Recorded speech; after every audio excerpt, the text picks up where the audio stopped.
अस्सलामुअलैकुम। As promised हम लोग आज फिर आप लोगों के साथ हैं। आपके कोई भी सवाल हो हेल्थ से रिलेटेड, फिटनेस से रिलेटेड, हम उन सब सवालों के जवाब देंगे। कुछ सवाल हमारे पास आए भी हैं। पहले हम उनका जवाब देंगे, साथ साथ आपके दिमाग में जो भी सवाल आ रहे हैं आपकी हेल्थ के बारे में, सेहत के बारे में, कोई भी प्रॉब्लम है वो आप साथ साथ हमसे पूछ सकते हैं। हमारे पास यहाँ पे एक सवाल है, what are the early warning science of bowel cancer, यानी कि बड़ी आंत का कैंसर जो होता है, उसके क्या साइंस एंड सिम्टम्स होते हैं। तो अर्ली साइंस लार्ज इंटेस्टाइन के या आंतों के कैंसर्स के सैडली कोई इतने अर्ली साइंस नहीं होते। आप अर्ली स्टेज पे उस कैंसर को, बड़ी आंत के कैंसर को पिक नहीं कर सकते। बट कुछ साइंस जो आ सकते हैं, उसमें वेट लॉस एक बहुत इंपॉर्टेंट साइंस है। साइन है कि आपका वेट बगैर वजह के गिरना शुरू हो जाता है। आप खा भी रहे होते हैं बट स्टिल आपका वेट लॉस जो है वो हो रहा होता है। कभी कभार पेट में दर्द वगैरह भी होती है, ये भी इसका एक साइन है। और ऑल्टरनेटिंग बाउल हैबिट्स, यानी कि कभी आपको लूज मोशन शुरू हो जाएंगे और कभी आपको कॉन्स्टिपेशन शुरू हो जाएगी। तो बेसिकली यही तीन साइंस एंड सिम्टम्स होते हैं: वेट लॉस, पेट में दर्द होना, और तीसरा ऑल्टर्ड बाउल हैबिट्स, लाइक कभी लूज मोशंस हो जाते हैं और कभी कॉन्स्टिपेशन हो जाती है। लेकिन मोर और लेस अर्ली स्टेज पे बड़ी आंत के कैंसर को पिक करने के साइंस नहीं होते, ये थोड़ा सा लेट स्टेज पे पता चलता है। इसीलिए सारी दुनिया में एडवाइस किया जाता है कि 60 क्रॉस करने के बाद तमाम मर्द और खवातीन को अपना कैमरा एग्जामिनेशन, बड़ी आंत का एंडोस्कोपिक एग्जामिनेशन कराना होता है, ताकि अर्ली स्टेज पे कैंसर को पिक किया जा सके। क्योंकि और कोई साइंस एंड सिम्टम्स नहीं है जो इसको अर्ली काबिल इलाज स्टेज पे कैंसर को अ, पकड़ा जा सके, पिक किया जा सके। एक और सवाल है हाजमे के रिलेटेड। बहुत सारे सवाल हैं। पहला सवाल है कि हाजमे की प्रॉब्लम्स क्यों होते हैं और why my stomach is always upset. और पूछा है कि what are the reasons of problems of the stomach, कि क्यों हाजमे की प्रॉब्लम्स होते हैं और अपने निज़ाम हजम को किस तरह ठीक किया जाए। ये कुछ दो तीन सवाल हैं हमारे पास। इनमें सबसे इम्पोर्टेंट चीज़ है आपकी खुराक, आप क्या खाते हैं। आमतौर पे हमारी जो ग़िज़ा है यहाँ पे, उसमें मिर्चों का इस्तेमाल बहुत ज़्यादा होता है, चिकनाई का इस्तेमाल बहुत ज़्यादा होता है। हमारे सालन में ऑयल अच्छा खासा डाला जाता है, पराठे खाए जाते हैं। तो सबसे पहले मिर्चों का इस्तेमाल कम करना है, और फैट, ऑयल, घी, इन चीज़ों का इस्तेमाल भी आपने कम करना है। एक टाइम पे बहुत पेट भर के खाना नहीं खाना चाहिए, अ, थोड़ी मिकदार में खाना चाहिए। फ्रीक्वेंट मील्स लें, यानी आप 5 से 6 दफ़ा खाना खा सकते हैं, पर थोड़ी मिकदार में खाएं, पेट भर के फ़ौरन ना खाएं। दूसरी चीज़ कि हम लोग रात को लेट खाना बहुत खाते हैं। कोशिश ये करनी चाहिए कि रात को सोने से तकरीबन 3-4 घंटे पहले खाना खा लिया जाए। फाइबर फाइबर बहुत इम्पोर्टेंट है निज़ाम हज़म के लिए। तो उसके लिए ज़रूरी है कि इसबगोल का इस्तेमाल करें, और फाइबर रोटी में होता है, जो होल व्हीट होता है, होल व्हीट आटा होता है, उसमें होता है। ब्राउन राइस, जो छिलके के साथ वाला राइस होता है, उसमें फाइबर होता है। तो फाइबर का इंटेक ज़्यादा किया जाए। पानी पानी का इंटेक बहुत ज़्यादा होना चाहिए, अराउंड 8 to 10 ग्लासेस इस सीज़न में आपको इस्तेमाल करने चाहिए। इसके अलावा एक्सरसाइज इज़ वेरी इंपॉर्टेंट। अगर आप कोई वॉक या जॉगिंग या कोई भी एक्सरसाइज करते हैं, उससे भी आपका मैदा और आंतें हेल्दी रहते हैं, खाना हजम करने में प्रॉब्लम नहीं होती।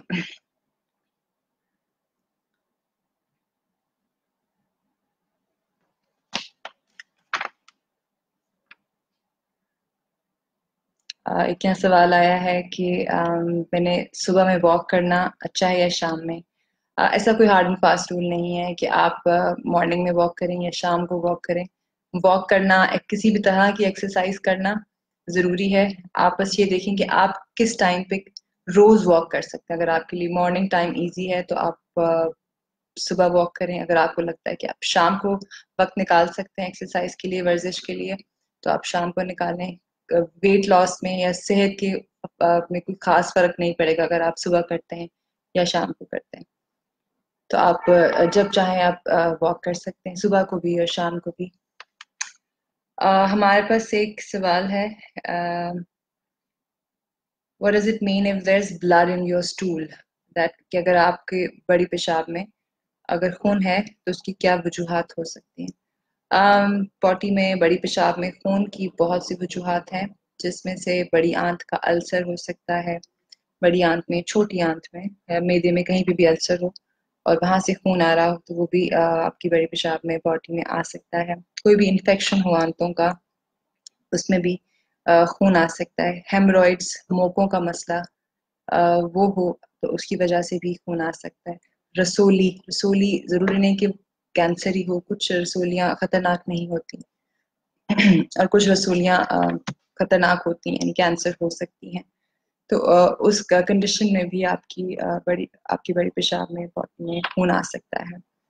तो बहुत सी वजूहात हैं खून आने की, लेकिन अगर आपके खून आ रहा है या ऐसे आपकी आपकी किसी जानने वाले को ये इशू है, सबसे पहले स्टूल कंप्लीट एग्जामिनेशन कराना होता है। उसके बाद डॉक्टर आपको एडवाइस करता है, most probably next step of examination is endoscopic examination, जिसमें कैमरे के जरिए बड़ी आंत का मुआयना किया जाता है कि खून आने की क्या वजह है और ऐसा क्या लीजन है, ऐसी क्या चीज़ है जहाँ से बॉडी में खून आ रहा है। यहाँ पे हमारे पास एक सवाल है और अभी भी मुझसे किसी ने पूछा है कि वेट कैसे कम करना है, और हमारे पास एक पहले सवाल इनबॉक्स हुआ है कि मेरी 2 महीने में शादी होने वाली है और ऐसा कोई तरीका बताएं कि वेट लॉस हो सके। 2 महीने में कोई रैपिड वेट लॉस तो नहीं हो सकता कि हम कहें कि बहुत चेंजेस आ जाएंगे आपके 2 महीने में, लेकिन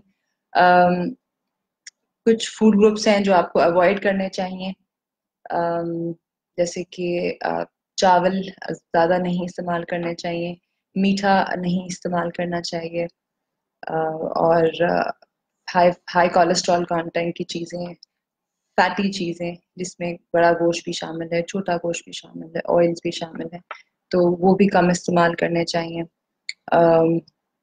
गोश्त में चिकन और फिश का इस्तेमाल आप फिर भी कर सकते हैं, लेकिन बड़ा गोश्त, छोटा गोश्त, बीफ और मटन वगैरह का इस्तेमाल कम करना चाहिए। और वो एक्सरसाइज आपको ज़्यादा करनी चाहिए, किसी भी फॉर्म ऑफ एक्सरसाइज। हम कहते हैं कि जो भी आपको पसंद है, जो भी आप रोज़ एक्सरसाइज कर सकते हैं, इजी लगता है आपको, आप जो exercise form of exercise enjoy करते हैं, be it walking, running, jogging, weightlifting, aerobics, any exercise that you enjoy, आपको वो करना चाहिए। So कभी भी इस तरह की 2 महीने के कोई प्लान हमें बता दें, इस तरह नहीं होता। आपको प्रॉपर लाइफस्टाइल चेंज करना पड़ता है, और weight loss is a slow process, it's not something जो 2 महीने में आपका वेट उतर जाएगा, अनलेस इट्स 2 or 3 kgs, वो अलग बात है। अगर फिर talking about like 5, 6 to 8 kgs, तो ये आहिस्ता आहिस्ता ही वेट उतरता है, और जो फौरन वेट उतरता है वो फौरन वापस भी आ जाता है। तो आपको अपनी चेंजेस इस तरह करने हैं कि आहिस्ता आहिस्ता वेट उतरे, और आप जो आप लाइफस्टाइल चेंजेस करते हैं उस पर आप वो चीज़ें आप फॉलो भी करें, कंसिस्टेंट रहें उस पर सारी ज़िंदगी, तो वो वेट वापस नहीं आता। बेसिकली आपको एक्सरसाइज, अपने खाने का बहुत ज़्यादा ख्याल रखना है। ये चीज़ें करने के साथ आप वेट आपका ऑटोमेटिकली लूज होगा।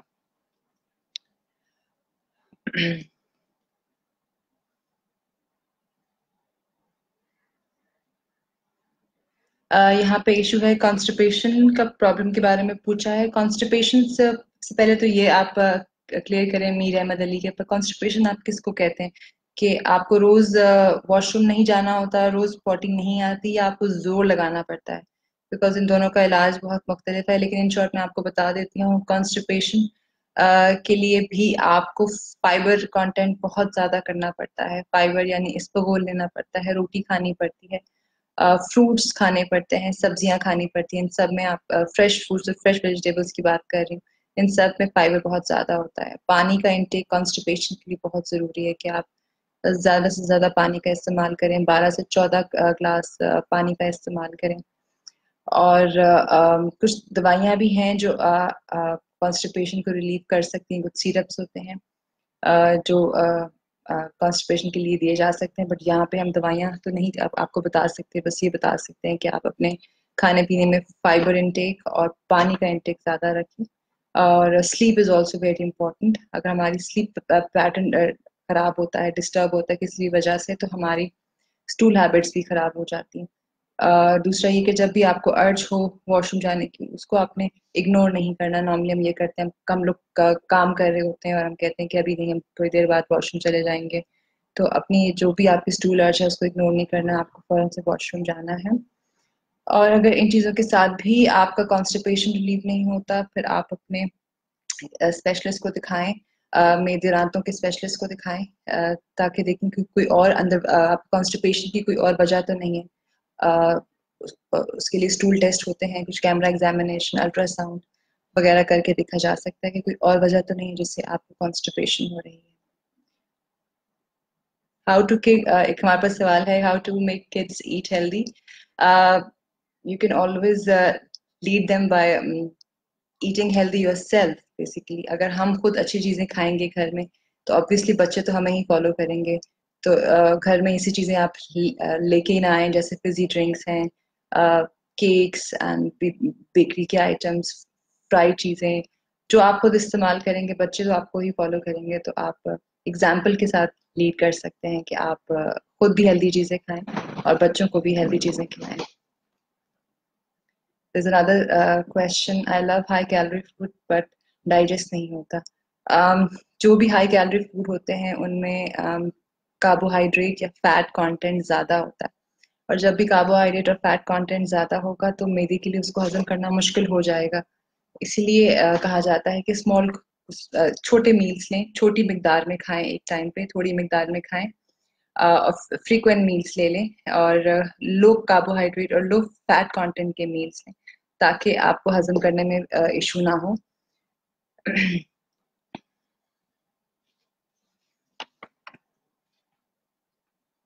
हमारे पास यहाँ पे एक सवाल है, खाना खाने के साथ नहा लेना क्या हेल्थ के लिए ठीक है? कोई इशू नहीं है, आप खाने के साथ नहा सकते हैं, खाने के पहले भी नहा सकते हैं, बाद में भी नहा सकते हैं। अम, ये जो एक कॉमन मिथ है कि खाने के बाद नहीं नहाना नहीं चाहिए, ये गलत है। इसका खाने से नहाने का कोई भी लिंक नहीं है। आप खाने से पहले भी और खाने के बाद भी नहा सकते हैं। We have a question. Can you please tell me the solution of motion sickness? Motion sickness के लिए ज़रूरी है, पहले भी ये सवाल हमसे बहुत दफ़ा किया जा चुका है कि जब भी आप हाइट पे जाते हैं तो आपको उल्टियाँ आना शुरू हो जाती हैं, ज़्यादा गाड़ी के टर्न करने से और ज़्यादा ऊपर जाने से जल्दी कुछ लोगों को उल्टियाँ शुरू हो जाती हैं। तो उसके लिए ज़रूरी है कि आप आहिस्ता आहिस्ता, जब भी आप किसी पहाड़ी इलाके में जा रहे हैं, तो जब आप ऊपर जाते हैं तो आपको आहिस्ता आहिस्ता ऊपर जाना है, स्लो स्पीड पे ऊपर जाना है। और हमेशा जिन लोगों को मोशन सिकनेस का इशू होता है, वो कोशिश करें कि वो खाली पेट हों, और इसके लिए कोई भी जो भी उनको सूट करती है दवाई, वो पहले से ले लें और खाली पेट रहें, और फिर आहिस्ता आहिस्ता ऊपर जाएं, तो कम से कम चांसेस हैं कि आपको वॉमिटिंग होगी। जब पेट में कुछ होगा ही नहीं तो ऑटोमेटिकली निकलेगा नहीं। तो जब भी आप ऐसा कुछ प्लान करें, कोशिश करें कि आपने कुछ खाया ना हो, you are empty stomach. Also, we have a question. I get a headache when I work out and how to stop it. I'm only 26-year-old. Exercise करते वक्त हेडेक की दो मेन वजूहात हैं। एक होती है कि पानी की कमी, डिहाइड्रेशन, इसकी वजह से हेडेक शुरू हो जाता है। अगर आप ऐसी जगह पे एक्सरसाइज कर रहे हैं जहाँ बहुत गर्मी है, हब्स है, तो उस वजह से आपको हेडेक शुरू हो सकता है। तो पानी का इस्तेमाल एक्सरसाइज से पहले, एक्सरसाइज के दौरान भी करना चाहिए, so that you don't suffer from this problem. इसके अलावा एक और इम्पॉर्टेंट वजह ये है कि खाली पेट एक्सरसाइज करना। इसका मतलब ये नहीं कि आप खाना खा के एक्सरसाइज करने चले जाएं, बट आपने एटलीस्ट 1 घंटा या 1.5 घंटा पहले कुछ खाया हो, चाहे छोटा सा स्नैक लिया हो, चाहे एक केला खा लें, या कोई एक शेक पी लें, या कुछ डेट्स जो होती हैं, खजूर, वो आप खा लें। एनीथिंग, छोटा सा स्नैक लेना ज़रूरी होता है अपने एक्सरसाइज से 1 से 1.5 घंटा पहले। हम खाली पेट एक्सरसाइज करते हैं उसके साथ भी हमें हेडेक शुरू हो जाता है। सो डिहाइड्रेशन एंड एम्प्टी स्टमक रहना ये मोस्ट कॉमन कॉज है हेडेक की। इसके अलावा भी अगर आपको लगता है कि ये इश्यूज नहीं है तो दिमाग के डॉक्टर जो होते हैं न्यूरोलॉजिस्ट उनको आप दिखा सकते हैं, देखने के लिए कोई और रीजन तो नहीं है जिसकी वजह से आपको हेडेक होता है। But most commonly these are the two causes, dehydration and empty stomach, exercise करना और गर्मी में हब्स वाली जगह पे एक्सरसाइज करना।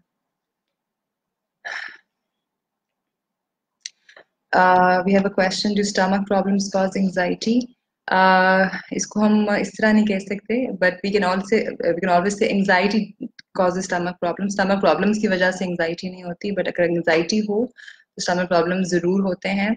इसमें सबसे most common cause है IBS, जो कि anxiety की वजह से होता है।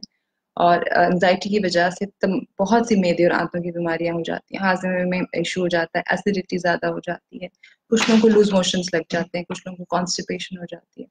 तो एंजाइटी की वजह से काफी सारे स्टमक प्रॉब्लम्स हो सकते हैं, लेकिन स्टमक प्रॉब्लम्स की वजह से एंजाइटी नहीं होती। We have a question. I'm 25 years old and my hands shake. Is it because of anxiety? Anxiety की वजह से भी हो सकते हैं। इसके अलावा अगर आपको दवाई खा रहे हैं जैसे इंड्राल है या कोई इस तरह की दवाई है उसकी वजह से भी आपको ये हो सकता है। खुदा ना खास्ता कोई अगर आपको ब्रेन का इशू है या स्पाइनल कॉर्ड का इशू है तो उसकी वजह से भी आपको ट्रेमर्स हो सकते हैं। उसके अलावा सबसे इम्पोर्टेंट कॉज जो हमारे पास यहाँ पे ग्लैंड होता है, थायराइड ग्लैंड की प्रॉब्लम्स की वजह से हाथों के ट्रेमर्स हो जाते हैं। तो अपना थायराइड हार्मोन करवाएं, टेस्ट करवाएं कि वो नॉर्मल है कि नहीं, और एक दिमाग के डॉक्टर को दिखाएं ताकि पता चल सके कि आपके ट्रेमर्स की क्या वजह है। ब्लड प्रेशर की प्रॉब्लम के बारे में पूछा है। ब्लड प्रेशर का प्रॉब्लम प्लीज थोड़ा सा बताइए कि ब्लड प्रेशर ज्यादा रहता है, क्या क्या इशू है। बीपी के लिए सबसे इम्पोर्टेंट चीज है सॉल्ट रिस्ट्रिक्शन, नमक का इस्तेमाल बहुत कम करना है आपने। और बीपी क्यों होता है? जब हमारी खून की शरियानों में कोलेस्ट्रॉल ज्यादा हो जाता है और वो नैरो हो जाती हैं, खून का वहां से गुजरना मुश्किल होता है, तो ब्लड प्रेशर ज्यादा होता है। तो शरियानियों में जब चिकनाई जमा हो जाती है तो तब ऐसे होता है। तो ऑब्वियसली आपको चिकनाई का इस्तेमाल बहुत कम करना है। घी, ऑयल, बड़ा गोश्त, छोटा गोश्त, ये चीजें आपको कम इस्तेमाल करनी है। और तीसरी चीज exercise is very important. Exercise के साथ आपका वेट लॉस होता है, आपके जितने भी कोलेस्ट्रॉल बॉडी में वो सारा लूज होता है, आपकी जो वेन्स और आर्टरीज में से भी कोलेस्ट्रॉल लूज होगा तो ऑब्वियसली आपकी शरियानें खुलेंगी और ब्लड प्रेशर भी कंट्रोल होगा। चौथी चीज है दवाई। आपको जो भी आपको डॉक्टर प्रिस्क्राइब करे वो दवाई आपने जरूर इस्तेमाल करनी है। प्रॉब्लम ये होती है कि हमारे पेशेंट्स नॉर्मली ब्लड प्रेशर के ज्यादा होने का इंतजार करते हैं कि ज्यादा होगा तो ही मैं ब्लड प्रेशर की दवाई इस्तेमाल करूंगा। मेरे पास ऐसे बहुत से पेशेंट्स आते हैं जो कहते हैं कि डॉक्टर साहब बिल्कुल ठीक चल रहा था तो मैंने तो दवाई छोड़ दी और अब देखिए आप एक हफ्ते बाद ज्यादा हो गया, एक हफ्ता बिल्कुल ठीक रहा। तो वो एक हफ्ता आपने दवाई खाई नहीं तो फिर उसके बाद ब्लड प्रेशर ज्यादा ही होना था ना। तो जब ज्यादा हो जाता है तो उसके बाद उसकी कॉम्प्लिकेशन शुरू हो जाती हैं, किडनीज का मसला, कुछ लोगों को स्ट्रोक हो जाता है, फॉलिश का अटैक हो जाता है, आंखें खराब होना शुरू हो जाती हैं, हार्ट अटैक होना शुरू हो जाता है। तो ये चीजें साथ साथ चल रही होती हैं, लेकिन हम पेशेंट्स जो हैं वो इसकी जो भी डॉक्टर एडवाइस करते दवाई वो इस्तेमाल नहीं कर रहे होते और वो छोड़ देते हैं कि ज्यादा होगा तो खाएंगे। तो बीपी की दवाई रोज खानी है, चाहे आपका ब्लड प्रेशर नॉर्मल है या नहीं है। ये आप फैसला नहीं कर सकते कि आप बीपी की दवाई आज छोड़ दें और कल खा लेंगे। आप किसको दिखा रहे हैं, आपके स्पेशलिस्ट ही आपको बताएंगे कि आपकी दवाई कब स्टॉप करनी है, डोज ज्यादा करनी है या डोज कम करनी है। बीपी की दवाई के साथ छेड़खानी कम ही करनी चाहिए। There's a question from Jibran Khalil. I'm weak. Recommend me some drugs, please. There is no drug for weakness. Also, please explain किस तरह की वीकनेस की आप बात कर रहे हैं, कि आपका वेट कम है या वैसे आपसे डिफरेंट एक्टिविटीज नहीं होती हैं, आपका सांस फूल जाता है या आप वीक फील करते हैं। तो प्लीज जरा इसको एक्सप्लेन करें कि आपकी वीकनेस की क्या आप क्या कहना चाह रहे हैं, आप किस तरह महसूस करते हैं।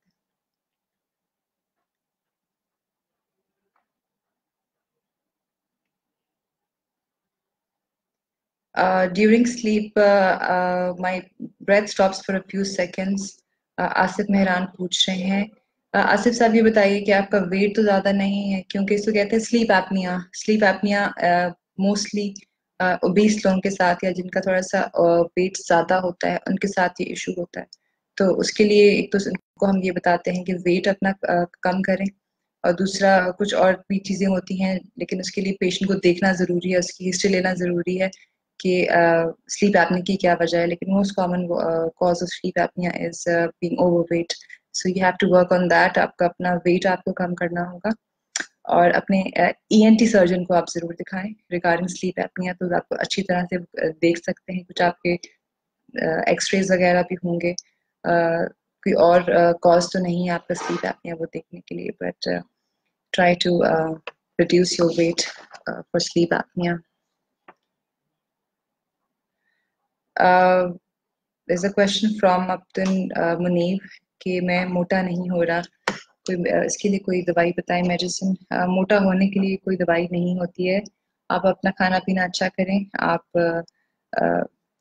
जो जो भी मिकदार में खाना खा रहे हैं, जहाँ एक रोटी खा रहे हैं वहाँ 2 खाना शुरू कर दें। फ्रूट्स का इस्तेमाल करें, घी का भी इस्तेमाल आप कर सकते हैं, पराठे वगैरह खाएं। यू कैन वेट ज्यादा करने की दवाई कोई नहीं होती, बस आप खाना पीना अपना बेहतर करें। We have a question from Humayun Shah who's saying, I'm feeling burning in my stomach always. जैसे कि हमने बताया, burning is due to high spice intake, यानी कि मिर्चों का इस्तेमाल अगर आप ज्यादा करेंगे, और जिसमें लाल मिर्च भी शामिल है, हरी मिर्च भी शामिल है, ज्यादा फ्राई चीज़ों का इस्तेमाल करेंगे, तो आपको ये फीलिंग, बर्निंग की फीलिंग आएगी। पेन किलर्स का इस्तेमाल ज़्यादा करेंगे, सर में दर्द की दवाई, जोड़ों में दर्द की दवाई, और उसके साथ भी मैदे में जलन का मसला हो सकता है। चौथी चीज़ ये है कि अगर आप ड्रिंक्स जो होते हैं, पेप्सी, 7 अप, इस तरह की फिजी ड्रिंक्स है, इसकी वजह से भी पेट में, मैदे में प्रॉब्लम हो सकती है, बर्निंग की, जलन की प्रॉब्लम हो सकती है। चाय कॉफ़ी का एक्सेसिव यूज़ भी ये भी, इससे भी इशू हो सकता है, और स्मोकिंग से बहुत ज़्यादा इशू होता है। तो ये कुछ फैक्टर्स हैं, इनको आप कंट्रोल कर लें तो आपकी पेट की जो फीलिंग है, बर्निंग फीलिंग, वो भी काफ़ी हद तक कंट्रोल हो जाएगी। Okay, we have a question here कि मेरी एज 32 है और उनकी लेफ्ट हाथ पर, लेफ्ट साइड पे बहुत ज़्यादा पेन होती है, और समटाइम्स उनकी ये लेफ्ट साइड सो जाती है। क्या ये पैरालाइज होने के अर्ली सिम्टम्स हैं? नो, ये पैरालाइज होने के सिम्टम्स नहीं है। एक साइड का सो जाना, इसकी डिफरेंट रीजंस हो सकते हैं। सबसे पहले आपको ये देखना है कि आपको किसी जोड़ों में दर्द वगैरह तो नहीं है। दूसरा, आपका वेट ज़्यादा तो नहीं है, क्योंकि जब भी वेट ज़्यादा हो तो नर्व्स को, जो फैट है वो नर्व्स को प्रेस करता है, जिसकी वजह से एक हाथ या दोनों दोनों हाथ भी ज़्यादा सो जाते हैं, नम हो जाते हैं।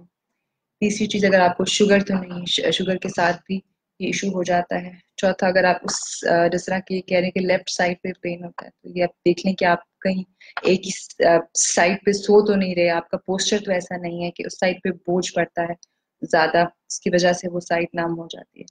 तो ये 3-4 चीजें हैं। आप देख लें, आपको शुगर तो नहीं है, जोड़ों का मसला तो नहीं है, वेट आपका ज्यादा तो नहीं, या आप उस साइड पे सो तो नहीं रहे, जोर तो नहीं लग रहा ज्यादा उस साइड पे।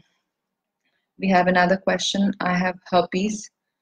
मुझे सिर्फ ये पूछना है कि अगर इसका घर पे इलाज हो सकता है कि नहीं। herpes का घर पे इलाज नहीं हो सकता, आपको स्पेशलिस्ट को दिखाना पड़ेगा।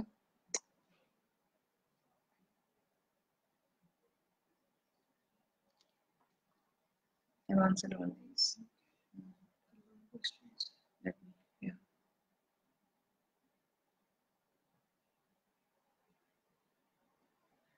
We have a question from Samina Dogar about thyroid hyperthyroidism. Thyroid हमारा एक ग्लैंड है जो यहाँ पे गले में होता है, ये थायराइड हार्मोन्स बनाता है, और थायराइड हार्मोन्स का बैलेंस होना बहुत ज़रूरी होता है तमाम बॉडी के फंक्शन के लिए। कुछ लोगों में ये ज़्यादा एक्टिव होता है, हार्मोन्स ज़्यादा बनाता है, और कुछ लोगों में कभी कभी ये अंडर एक्टिव हो जाता है, हार्मोन्स कम बनाता है।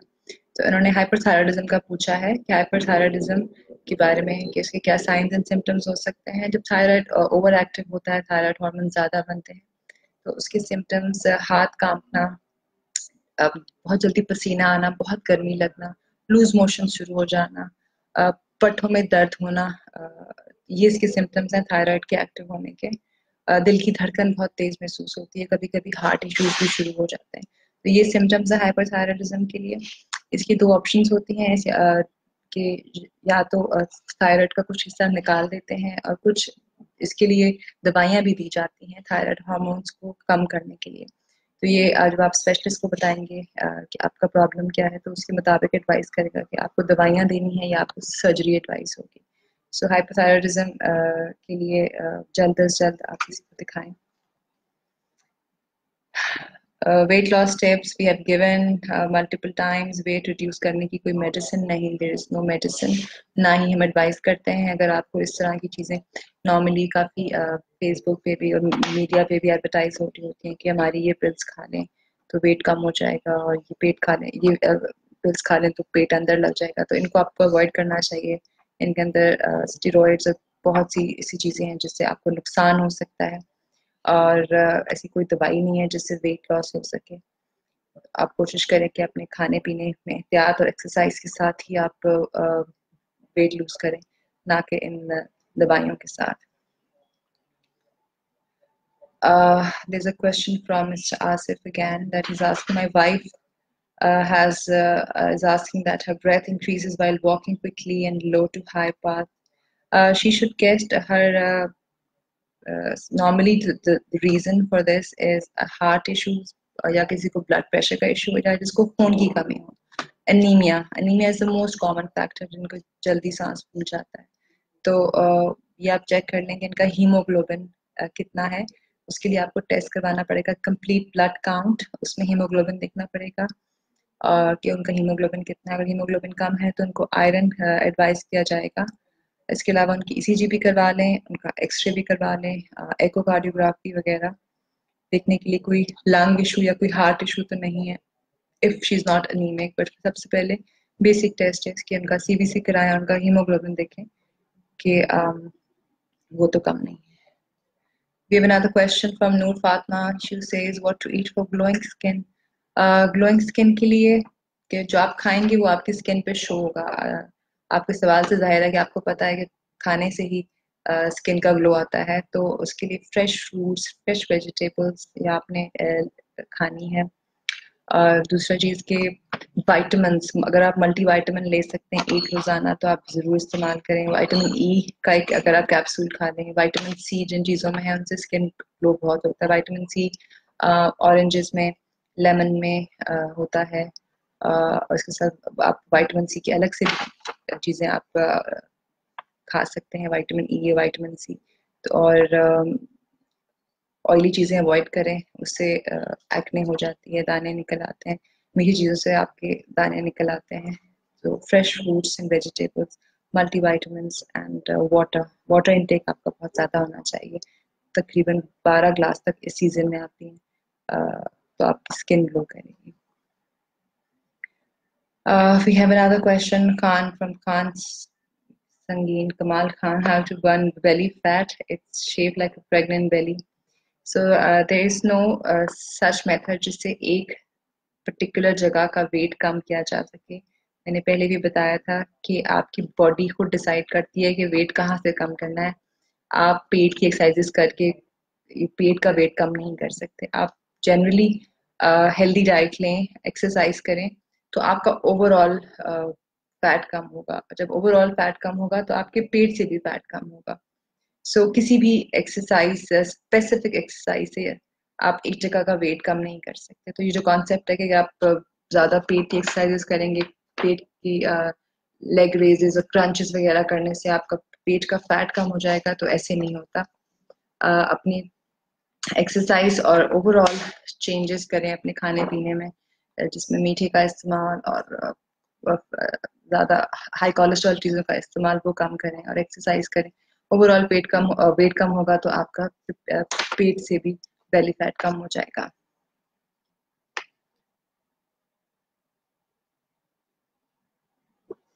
We have another question, how to cure PCOS. PCOS is a condition जिसमें ovaries में cyst बन जाती हैं, चेहरे पे बाल ज्यादा हो जाते हैं, तो इसके लिए हॉर्मोन्स एडवाइस किए जाते हैं। आपको एक किसी स्पेशलिस्ट को दिखाना पड़ेगा जो आपको हॉर्मोन्स एडवाइस करेंगे। और पीसीओएस की खास बात ये भी होती है क्योंकि नॉर्मली इन लोगों का थोड़ा वेट भी ज़्यादा होता है, और वेट ज़्यादा होने की वजह से भी हार्मोनल इश्यूज बहुत ज़्यादा होते हैं। तो इनको स्पेसिफिकली एडवाइस भी किया जाता है कि जितना जल्दी हो सके, जैसे भी हो सके अपना वेट भी कम करें ताकि आपको हार्मोनल इश्यूज बहुत कम हो। लेकिन जनरली इसके लिए हार्मोन्स ही एडवाइस किए जाते हैं, और वो आपका स्पेशलिस्ट ही आपको एडवाइस करेगा, तो आपको दिखाइए।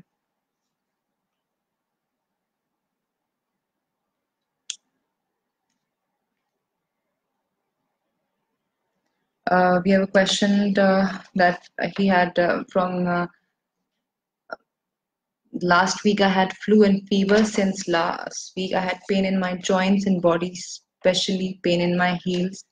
So there's flu and there's this fever and then there's pain of joints and pain in heels. ये तो किसी भी जिस तरह आजकल गले का इन्फेक्शन, वायरल इन्फेक्शन फैला हुआ है, उसकी सिम्टम्स लग रहे हैं, जिसमें फ्लू भी हो सकता है, फीवर और जॉइंट पेन भी हो सकता है। तो इसके लिए आप खाने पीने में एहतियात कर सकते हैं कि ठंडी चीज़ें, खट्टी चीज़ें अवॉइड करें। और अगर जॉइंट्स में ज़्यादा पेन है तो उसके लिए कोई भी पेन किलर आप एडवाइस, कोई भी ब्रूफन, बॉस्टन वगैरह आप इस्तेमाल कर सकते हैं। बट नॉर्मली वायरल इन्फेक्शन है, अगर एक हफ्ता गुजर गया है तो 3-4 दिनों में खुद ब खुद ठीक हो जाएगा। फीवर के लिए भी आप कुछ भी दवाई, ब्रूफन, पैनाडोल वगैरह इस्तेमाल कर सकते हैं। एंटीबायोटिक आपको देनी चाहिए कि नहीं, ये पेशेंट को देख के बताया जा सकता है। तो आप अपने जो भी करीबी हॉस्पिटल है या क्लिनिक है वहां जाके दिखाएं कि आपको एंटीबायोटिक्स की जरूरत है कि नहीं।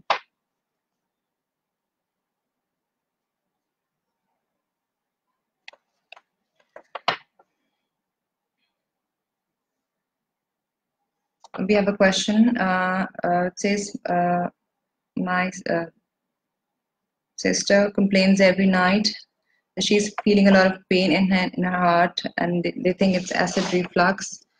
And can you tell me how can we, what can we do at home to make it okay? First of all, acid reflux अगर रात को सीने में पेन होती है, सबसे पहले तो अपने आप ने ये रूल आउट करना है कि कोई हार्ट का इशू है कि नहीं। तो ईसीजी करवाएं, अगर वो नॉर्मल आएगी तो उसके बाद ही हम कह सकते हैं कि इनको एसिड रिफ्लक्स का इशू है। और अगर एसिड रिफ्लक्स है तो उसमें सबसे चीज इम्पोर्टेंट है कि रात का खाना सोने से 3-4 घंटे पहले खाना है। खाना लेस स्पाइसी होना चाहिए, स्मॉल क्वांटिटी में रात का खाना होना चाहिए। बहुत ज्यादा पानी भी रात को नहीं पीना है, और अपना हेड एंड यानी कि आप जहाँ सर रखते हैं आपको थोड़ा सा वो जगह ऊंचा रखना है। तो आप 2 से 3 सिराने भी इस्तेमाल कर सकते हैं अगर आपको एसिड रिफ्लक्स के सिम्टम्स ज्यादा रात को आते हैं। और वही बातें हैं कि आपको फिजी ड्रिंक्स और पेन किलर्स ये आपको अवॉइड करने होंगे, और एक्सरसाइज करनी होगी। खाने के बाद, किसी भी खाने के बाद लेटना नहीं है आपने, थोड़ी सी वॉक करनी है ताकि खाना आगे की तरफ जाए और खाना वहाँ पड़ा ना रहे। जितनी देर खाना वहाँ पड़ा रहेगा एसिडिटी होती रहेगी और आपको रिफ्लक्स होती रहेगी। अगर आप स्मोकर हैं तो सिगरेट भी छोड़ दें क्योंकि उससे भी रिफ्लक्स होती है। लॉन्ग टर्म रिफ्लक्स जब रहती है 5, 6, 7 साल, तो खुदा खासा स्पेशली स्मोकर्स में खुराक की नाली का कैंसर भी हो सकता है। इसलिए स्मोकर्स को हम खास तौर पे ये एडवाइस करते हैं कि अगर आपको रिफ्लक्स सिम्टम्स आना शुरू हो जाएं तो अब स्मोकिंग छोड़ दें, क्योंकि कुछ सालों में खुराक की नाली का कैंसर भी आपको हो सकता है। वी हैव अ क्वेश्चन है, जब भी मैं बहुत स्पाइसी फूड खाती हूँ मेरे लिम्फ ग्लैंड्स स्वेल हो जाते हैं। This happens every time I eat very spicy food, very hot food. आपने ये बताया नहीं है कि लिम्फ ग्लैंड्स कौन से, हमारी बॉडी में तो 100 ग्लैंड्स हैं, कौन से ग्लैंड आपके स्वेल हो जाते हैं? तो प्लीज बी स्पेसिफिक किस ग्लैंड्स की बात कर रहे हैं। हमारे फेस में ही 100 या कम, 100 से ज्यादा ग्लैंड्स हैं, तो प्लीज विच ग्लैंड्स, अगर आप यहाँ की बात करें तो बता दें, यहाँ की बात कर रहे हैं या कान के पीछे की ग्लैंड्स की बात कर रहे हैं, तो प्लीज भी स्पेसिफिक किस ग्लैंड की आपको स्वेलिंग हो जाती है, तो उसके बारे में हम आपको जवाब दे सकते हैं। नॉर्मली स्पाइसी फूड खाने से स्वेलिंग लिम्फ ग्लैंड्स की नहीं होती। आप ये देखिए कि जब आप स्पाइसी फूड नहीं खा रही हैं तो क्या आपके लिम्फ नोड्स ठीक रहते हैं, या वो उस वक्त भी उनकी स्वेलिंग होती है। तो प्लीज बी वेरी स्पेसिफिक कि आप किस ग्लैंड की बात कर रहे हैं। um,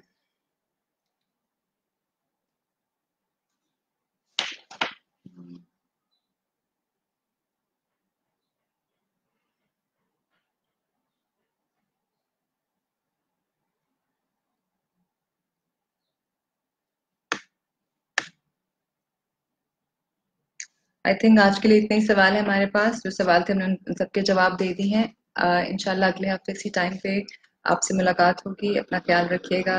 अल्लाह हाफिज।